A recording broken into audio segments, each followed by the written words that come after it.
Welcome to grade 12 biology, unit 4, part 2. So, barnoota keenya karraa maarraa jalqabna seetanii Lewis Pasteur irraa eegalle jechuudha. So, osoo sagantaa tana ittiin fufnee duratti gaa subscribe, like, share gochuun dagatinaa jecha har'a barnoota keenya wajjin itti fufne jechuudha. Okay. Lewis Pasteur, the notable French scientist, shows that broth or wine only went sour if microorganisms were allowed to enter.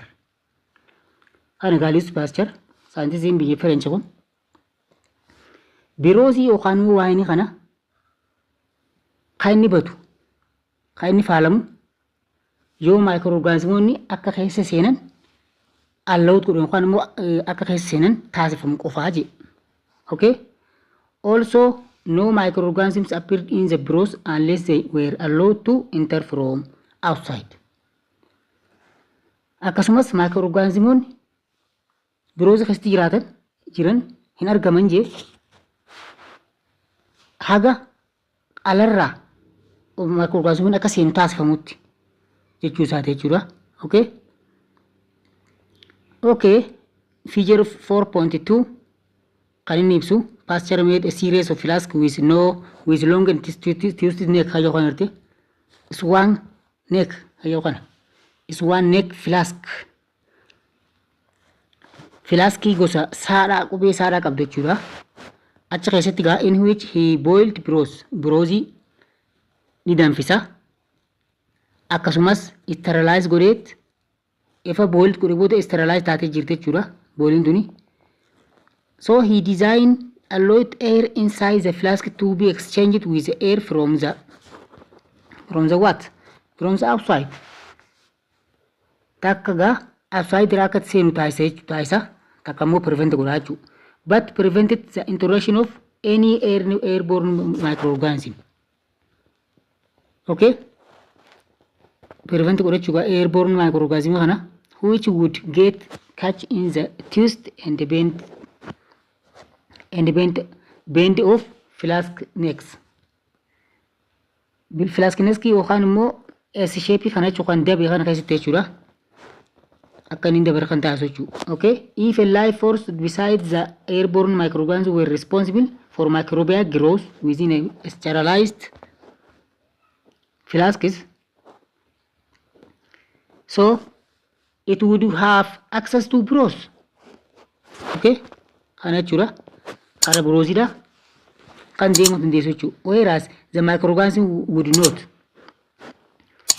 Sanaafuu gaa brothii kan keessatti maal godha microorganismiin akka inni introduce ta'u godha kan keessatti microorganismiin akka introduce hin taane S shapedhaan dhoowwaa jechuudha. He correctly predicted that kan godhetti sterilized broth in his swan neck flask would remain sterile as long as the swan neck remained intact. Look. Kana jechuun swan neck yookaan S shaped neckiin intact yookaan fayyaa ta'ee akka bakka jirutti microorganismiin yookaan immoo swan neck flaskiin sterile ta'e yookaan sterilized ta'ee jira jechuudha qulqullaa'ee jira jechuudha. However, should the neck be broken, microorganism would be introduced containing the flask and allowing microbial growth within the broth. Ammas gaa karaa biraatiin neckiin murameet microorganismiin akka keessatti hortu taasifamee contaminating microorganismiin keessatti introduce ta'e immoo contaminate yookaan immoo flaskii sanfaaleet guddina microorganismiidha. Broth keessatti akka inni taasifamu jechuudha. Pasteur set of experiment and repeatedly disproved the theory of spontaneous generation. Yaaliin Pasteur kun yaadrimee spontaneous generation daa disprove godhuu kan ta'u yookaan fudhatama dha'u akka inni disprove ta'u akka inni destroy ta'u taasisuu isaati jechuudha. And also articulated omni vivum ex vivo. That means life only comes from life. Kana jechuudha. Ifa spontaneous generation theory yookaan yaaliin Picha Pascal kun spontaneous generation ifa disprove godhe booda maal articulate godhe? Life only come from life. Lubbuun kan dhuftu waan lubbu qabee jira yookaan lubbuu isa dura jirturraa akka dhuftu lafa kaa'ee jechuudha. Okay? Kana jechuudha Flaskiin inni itti spontaneous generation itti disprove godhe. Laal asirratti tokkoffaarratti biroos asirratti jechuudha kanarratti biroos boiled to sterilize it. Biroosi kana ibidda jala kaa'eet barana jala kaa'eeti danfise jechuudha. Lamaffaarratti sterilized biroos cools ni qabbanaa jechuudha. Microbes from outside became trapped in the bent neck of the flask. Bent yookaan immoo flaskii bakka kanatti jechuudha. Daba kanatti microorganismoonni bakteeriyaan garaagaraa asitti hafan jechuudha. Asitti hafan. Sadaffaarratti biroos remain sterile. Biroosiin tun isiin tun qulqulluudha jechuudha. Hin faalamne jechuudha. Okay? Afuraffaarratti when flask is tilted, biroos contact microbes in what? In the neck of the flask. Asirratti gaala neekiin kun ni caphee jechuudha. Neekii kana aduraa akkasitti jiru kana isa kana jechuudha. Ni caphee jechuudha. Cabeetu waan biraatti keenye maal godha? Sa'a takkaaf yookaan immoo sa'a takka guyyaarraa sa'a takka yookaan guyyaa keessa sa'a takka yoo akkasitti cabee taa'ame maal godhu microorganismoonni keessa seenuu jechuudha.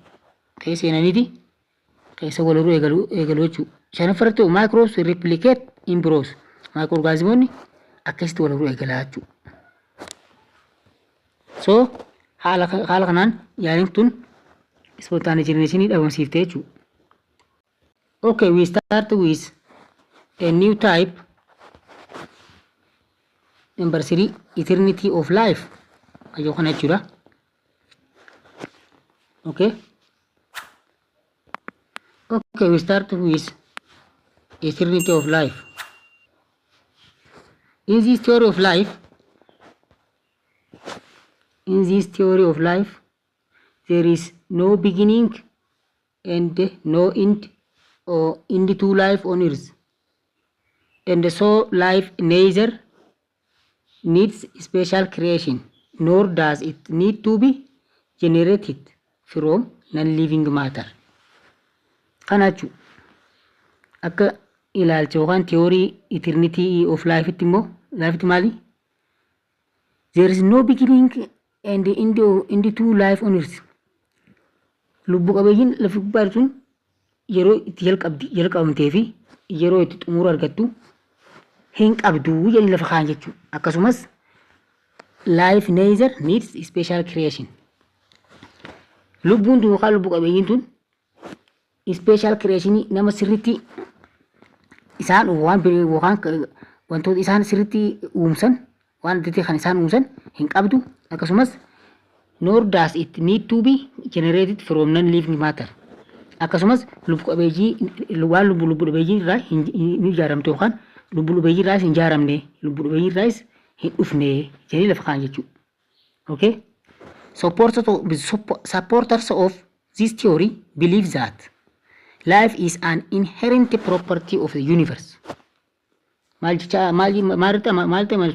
Deeggartoonni theory kana lubbuun yookaan lubbu qabeeyyiin is an inherent property of the universe.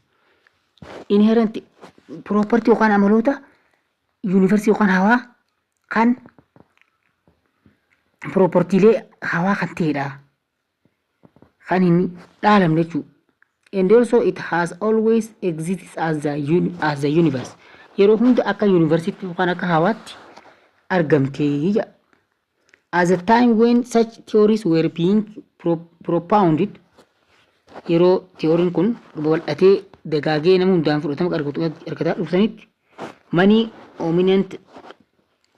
eminent scientistoonni eminent ta'an including Albert Einstein. Look, scientistoonni akka Albert Einstein believed that the universe was unchanging. ما تشاترون أكمتي أماناتون universe يوخان مو هوانتون وان جيرمتك جنيت إت أماناتون يجو they reason it that if life is found today in an unchanging universe then it must always have been there.